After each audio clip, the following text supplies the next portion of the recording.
I have a lot to cover in this episode, and I mean a lot.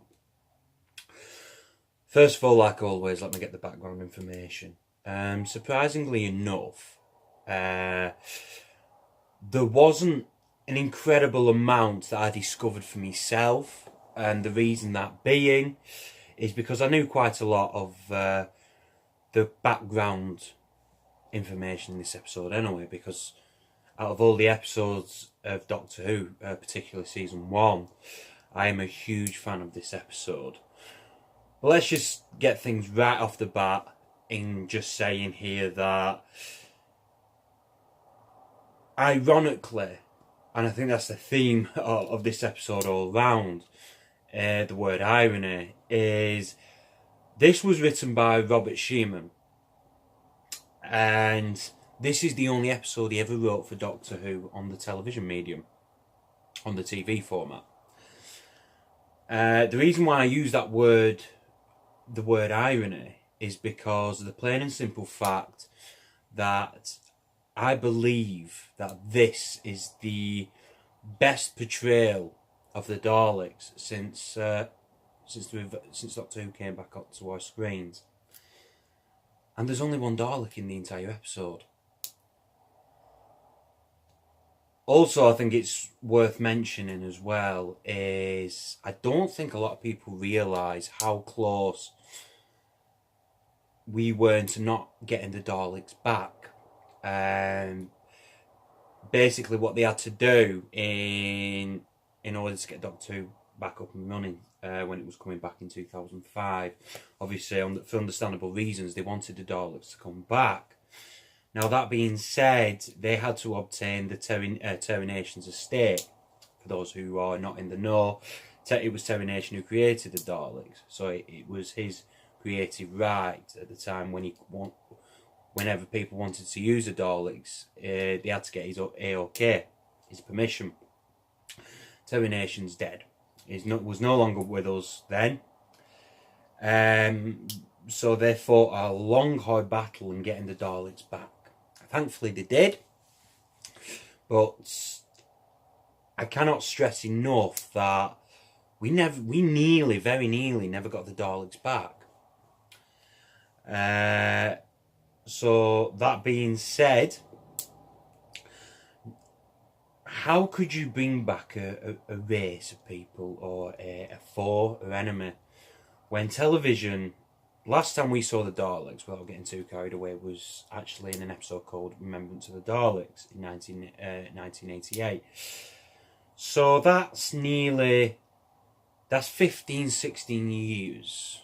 And television had changed so dramatically. With enemies like the Borg all the way over to the Star Trek series, and the viewer's imagination allowed to be stretched so far with great CGI that was allowed at the time of this episode's air date, or creating this episode. The point I'm trying to make is they had to work that little bit extra, that little bit more, into making the Daleks to be believable in their menacing ways, that they can be as deadly as the Borg and as deadly as many adversaries as we saw our heroes battle various foes back in 2005, whatever TV show you just happen to like. Television had changed so dramatically that I cannot put enough emphasis on that. So the fact that Robert Sheeman, his portrayal, that just one Dalek was enough to bring the end to the world, essentially, was a great idea, a great concept. Also, I think it's worth mentioning that this story in itself only complements the Time War. Now, for those who are unfamiliar with what I mean by that, it's basically, in my opinion, and bear in mind, I feel in this review a lot of what I'm about to say is opinion fed, and basically, I felt looking back at the episodes that have either tackled the Time War, that has explored the Time War, I felt the best way to explore the Time War in itself was to show you fragments, show you bits and pieces of the aftermath of this incredible, monstrous war that occurred, that is meant to be beyond the viewer's concept of imagination. No pun intended, that's not my attempt to insult any viewer who may watch me, but the idea of the Time War was originally meant to be beyond the audience's comprehension. So in order to portray the Time War in any way, shape or form was to show us remnants of it, to show us the aftermath, the consequences of such a monstrous and soul-destroying war, for lack of a better word. And what better way to do it than in this episode here. Great stuff. I don't know if you can tell, I really like this episode. Other thing I should notice as well is that, believe it or not, Robert Sheeman, even though I just previously stated that this was the only episode he ever wrote for Doctor Who, on its television format, he did, however, write 3 novels before Doctor Who came back to the television screen. One of those books was a story called Jubilee. And this episode, believe it or not, is an adaptation of that book. It's a non-canonised book, and I strongly recommend any hardcore Doctor Who fans who also reads, if they ever come across it, to purchase it. It's a really good read. Let's talk about certain Easter eggs. And basically what I mean by that is, yet again, this episode, no matter how brief it is, gives you another acknowledgement into the classic Who, and a lot of strong continuity. It strings around the classic Who era with the Cyberman's head, and I just enjoyed that. I think it was reassuring certain members of the audience, like I've previously said way back when on my first few reviews of doing season 1, that it still reassured certain members of the audience that this is still Doctor Who. With episodes like this, now how can I say this? When you have a villain as strong as the Dalek, what I find, especially in fiction, that basically the strongest stories that I know of is when you look at the nitty gritty, the bare essentials of this episode isn't just solely about this soul surviving Dalek. It isn't about the Doctor and the Dalek. No matter how, even though that's a good idea for a story in its own way, this is also about a man and his cruelty. And that man I obviously speak of is Henry Van Statten. Brilliant character. I feel within the 45 minutes, this story isn't just about 2 sole survivors of a horrible war, like I've just previously mentioned. This is about Adam. I think they fleshed him out incredibly, given the amount of time you have in an episode. And Henry Van Statten, like I've just previously stated. And it's interesting to me how that, even though I only just mentioned it in my last review, that this is, in my personal opinion, this could be my perception, but this to me is, it's another, Henry Van Statten is another representation, isn't he, of the ugly side of capitalism. This is a man who is incredibly powerful, who owns a lot. He actually makes quibs about owning certain parts of the world that is common knowledge that no one can own it. So it gives you the impression that this is a human being who's incredibly, stupidly wealthy, stupidly powerful. And what does he do with this power? He has access to information, to materials that no one should be able to have, such as, obviously I'm speaking in terms of alien stuff, alien tech. And what does he do with this power? He kidnaps people. Ironically, yes, I am considering in this particular story the Dalek as a person, because the Dalek is still a character. But what does he do with this Dalek? He would do what we only know too well, what a lot of billionaires out there would do. Because they can get away with it, because of the ridiculous amount of money they have. They're torturing people. He attempted to torture the Doctor. Now, maybe I'm looking into it too much, and that's just me. I just love to analyse things, whether it be in Doctor Who, whether it be in fiction, or any other aspects of life. It's just who I am. But just think about that for a minute. A man who is ridiculously wealthy and tortures people just because of the simplistic reason he knows he can get away with it.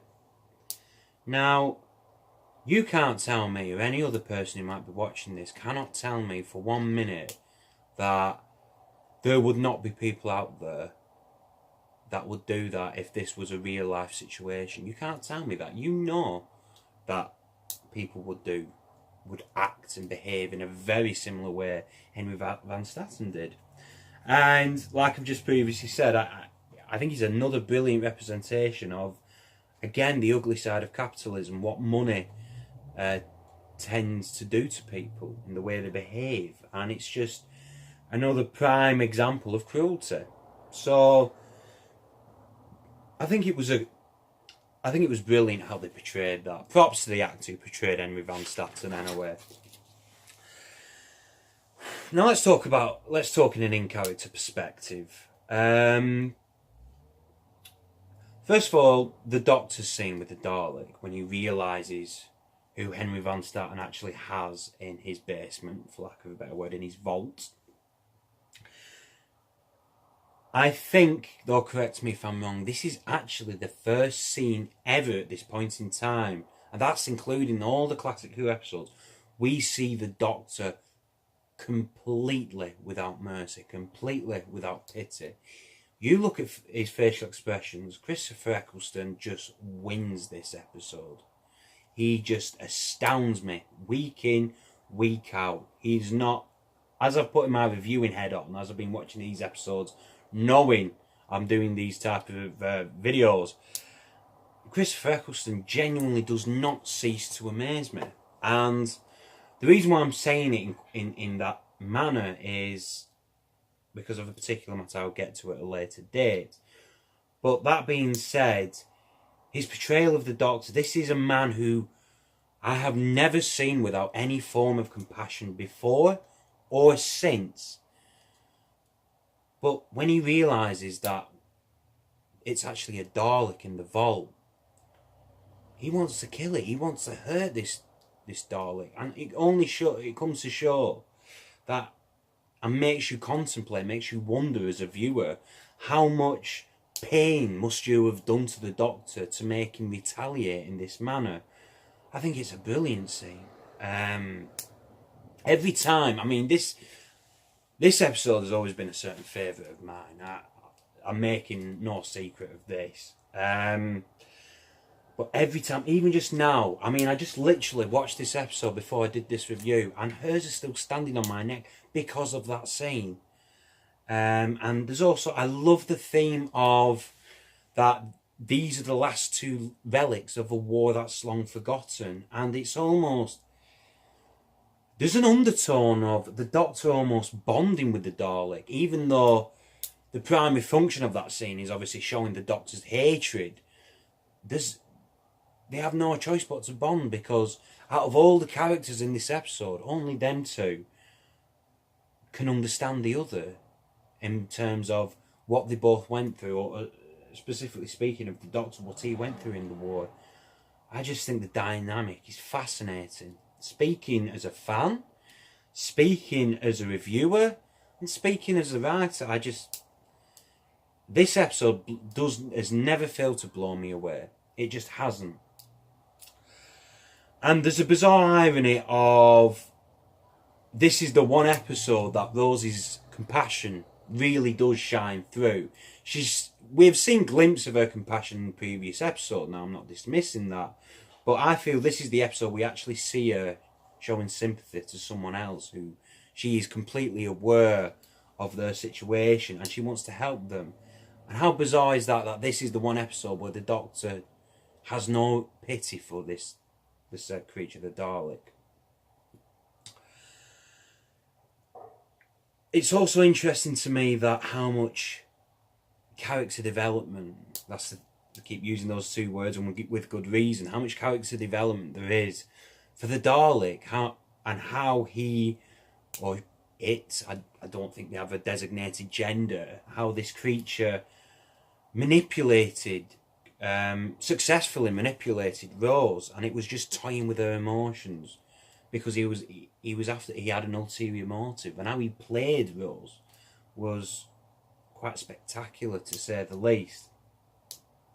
Now, let's talk about the Dalek. Let's get it out of the way first and foremost, and talk about the Dalek's new abilities. Now, there's a huge misconception that this is the first episode to see the Dalek fly. Now, that is actually incorrect. You actually see a Dalek fly for the very first time in Remembrance of the Daleks. Now, admittedly, it's not done as good as this in the scene where I'm speaking of, obviously, in terms of the staircase where the Dalek flies.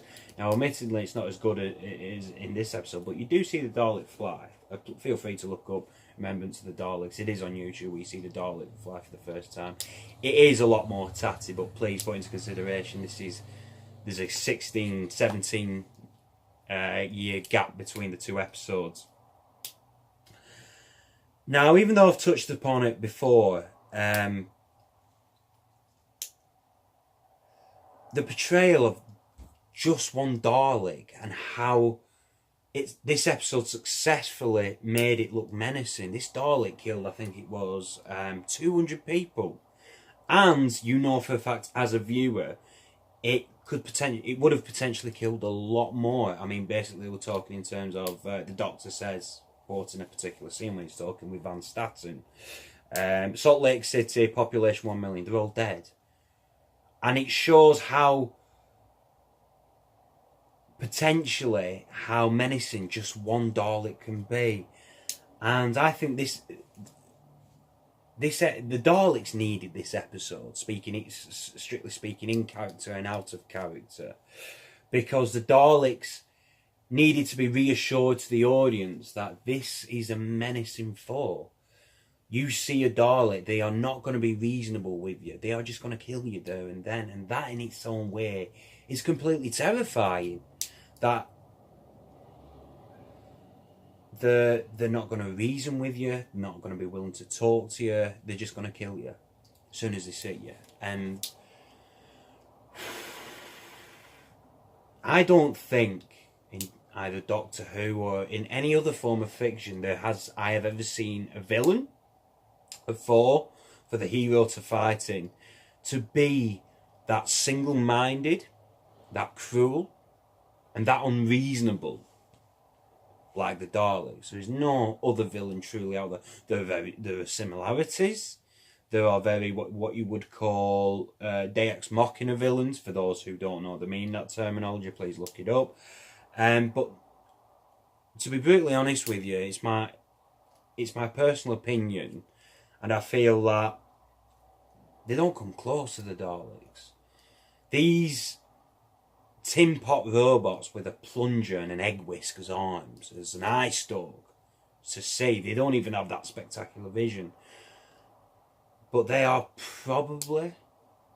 definitely one of the most menacing villains in science fiction, in my personal opinion. Now, for those out there who differs from my opinion, you're entitled to have that opinion. And please, if you disagree with anything I say in these videos, please comment underneath. I'd be interested to hear what your thoughts are, as always. Again, I've brung him up, but let's again talk about Van Statten. And the other point I wanted to bring up is Van Statten's an idiot, to be quite frank with you. And admittingly, I didn't write it down with great quotations in the episodes. I like to write it down, but I didn't know if it was worth mentioning. But I'm going to bring it up anyway. Van Statten actually says to the Doctor, brazenly, "I want to touch the stars." And the Doctor only replies with, "All you want to do is grab the stars," I can't remember word for word, admittingly, "but stick them under tons of ground and dirt and label them. You're about as far from the stars as you can get." Now, I have my own interpretation in that, but I would love to hear what your thoughts are as the viewer. What do you think the Doctor actually meant? Do you reckon that he was that angry with Van Statten that, you know, he could never be a part of something greater, what humanity could truly be in its greatest? Again, I would like to hear your thoughts in the comment section. There's a lot of first times for this episode. Hang on, my videos bear with me. Yes, sorry about that.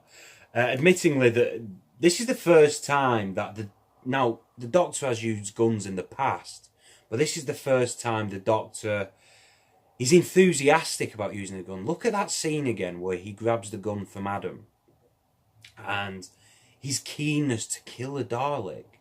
Now, we have seen in the past, even though I know a lot of the audience are very reluctant to say that, yes, the Doctor has used a gun. Yes, there's a lot of people out there that think that is very uncharacteristic for the Doctor. And I'm one of those people who would go out the way to admit that. Now, that being said, this is the first time that I've been aware of that the Doctor has been quick to use a gun. Look at that scene towards the end where he wanted to kill the Dalek. It's, to a certain extent, again, it makes you wonder, what has this war done to the Doctor to make him feel that way? I'll let you two interpret that for yourself. And it's also interesting to me, again, without going into too much detail, because a lot of the Dalek psyche, I will get into it at a later date with where there is an episode in season 1's finale that explores the Dalek's character in a lot more significance. But I do feel it's worth mentioning in this episode that the mutating Dalek, knowing it has Rose Tyler's DNA, considers it sickness. Because in the Dalek's mind, any mixture of DNA is a form of sickness. That is both horrifying and both informative into giving any potentially new viewer into the show what the Daleks actually represent. I feel also it's worth mentioning as well with Adam. Now, for those who are in the know, we all know where this is going for the character, but again, similar to Van Statten, the 45 minutes of this episode, given that 45 minutes to get any story going, isn't really that much time for any form of character development. However, I feel it does it brilliantly well in terms of fleshing out Adam. And what do we see with Adam? He's a very resourceful character, because basically, speaking specifically in reference to the scene where with the Doctor, when he grabs the gun and he says, well, I don't know if Van Statten wants to ever dispose of me, so he keeps himself prepared for the worst situation, which is interesting, and I'll explore more as I get into the next episode. And so I feel there's a lot of interesting development on his behalf, and ultimately, yes, he has become a member of the TARDIS crew. Now, as always, I like to give, as any review, I like to write a column about what I felt and feel and think of this episode, and I have put this. Doctor Who Dalek is quite possibly the greatest portrayal of the Doctor's greatest foe since its revival. With great character development on both similar faces and new, every aspect that makes Doctor Who on top form, this episode serves its purpose on getting a strong emotional reaction for its audience and leaves them with a bigger question for them to answer. It's because of this engaging story and huge impact it's had on me over the years, I am left to give Dalek a 10 out of 10. Hope you enjoyed this video, have a great weekend, and as always, Dancing Bear out.